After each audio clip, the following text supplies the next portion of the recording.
We have some breaking news from the last hour. Buckingham Palace has now officially released its funeral plans for Prince Philip.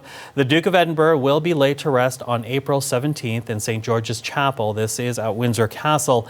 And as expected, pandemic restrictions were a factor in those plans. So for the latest, let's go to Dominic Velitis, who is outside Buckingham Palace.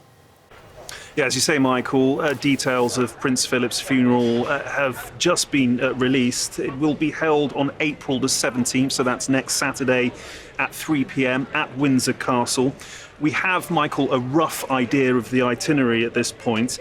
Prince Philip is currently lying at rest in a private chapel on the grounds of Windsor Castle. Now, in line with his wishes, his body will be moved from there to St. George's Chapel in a specially commissioned Land Rover that has been designed to carry his coffin, and that, we're told, is something that Prince Philip himself was heavily involved with in the planning for his funeral.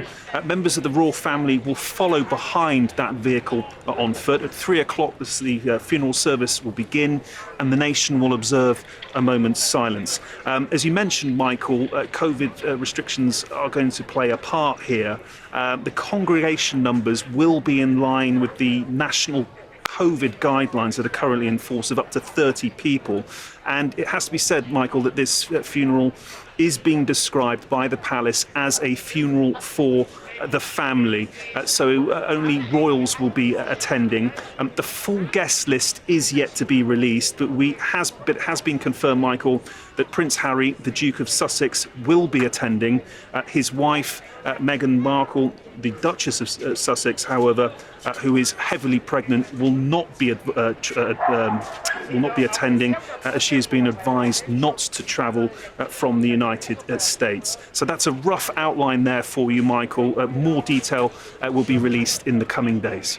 Okay, so we'll keep tracking it. Dominic, thank you for the breaking details. Let's also talk about, though, the Queen. She has been visited by some senior royals. What have they been sharing with the media as they've been leaving Windsor Castle? Yeah, I mean, yesterday Prince Charles went to visit the Queen at Windsor Castle. Today we saw the Countess of Wessex and her husband, Prince Edward, leaving the grounds as well. And as the car was pulling out, the Countess of Wessex was seen to say that the Queen has been amazing. Now, last night, her husband, Prince Edward, and his three siblings, Charles, Andrew and Anne, paid tribute to their father, Prince Philip, in a special programme that was broadcast on the BBC. Here's what Prince Charles and Princess Anne had to say. His energy was astonishing in supporting my mama and doing it for such a long time, and in some extraordinary way being able to go on doing it for so long. What he's done has amounted to an astonishing achievement, I think. He treated everybody as an individual and gave them the respect that he felt that they were due as individuals. Meanwhile, Michael, things have been getting progressively busier here at Buckingham Palace today. We've seen a steady stream of people arrive all day at the gates of the palace to lay flowers and pay tributes. There is a bit of a system in place. Once those flowers reach a certain volume, palace officials come out and take them in. I think they're quite keen not to create any kind of scene here that will encourage large gatherings of crowds due to the current COVID situation. Michael.